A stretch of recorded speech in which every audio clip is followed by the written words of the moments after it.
Here we go. Table for 3. Awesome Ensemble was the little blurb for it. Are you ready for this? Be properly seated because this is going to knock you off your chair. It is R-Truth. It is The Miz. And it is Mr. Axel. Can't use it anymore. Curtis Axel.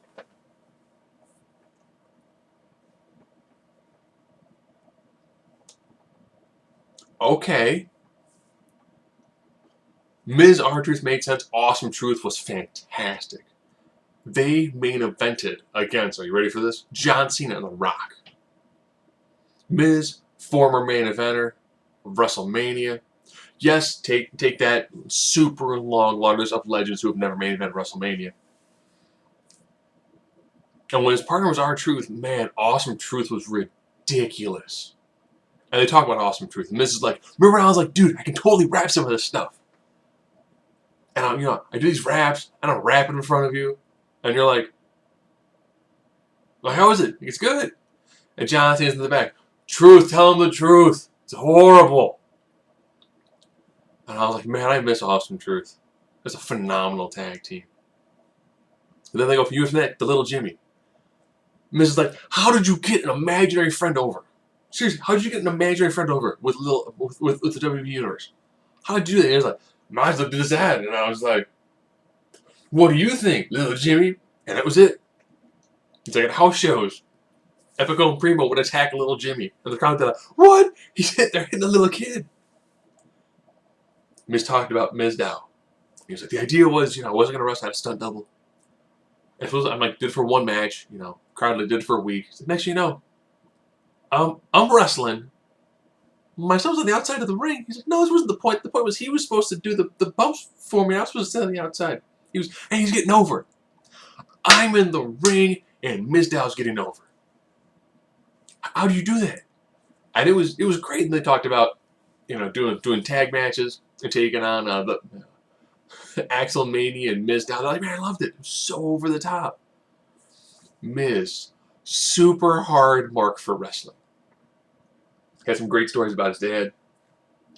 Curtis Axel, I knew he had some kids. He's got 3 boys.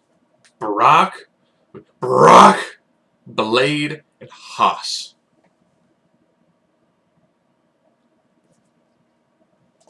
That's it. And he was like, those are great wrestling. Brock Hennig. Blade Hennig. Haas Hennig. I want to meet his wife. How did you let him name his kids Brock, Blade, and Haas? They have to become fighters. You really don't have... It's not like Page Dr. Brock, Page Dr. Brock. Maybe Surgeon, Dr. Blade makes sense. Dr. Haas? I don't know. Every time what they wanted to do after wrestling, Miz is like, he's like, I want to have the Oscar in one hand, the championship in the other. R-Truth is like, I got a music career. He's like, I want to be the guy who performs at WrestleMania. I want to be that guy who's asked. I want to be that Flo Rida. And then Miz is like, work magic afterwards. He's like, they want me to. And R-Truth, 5 kids. 5 kids. 5 kids. 24 years, 21 years, 14 years, like 8 and 9 months. Dude is fertile.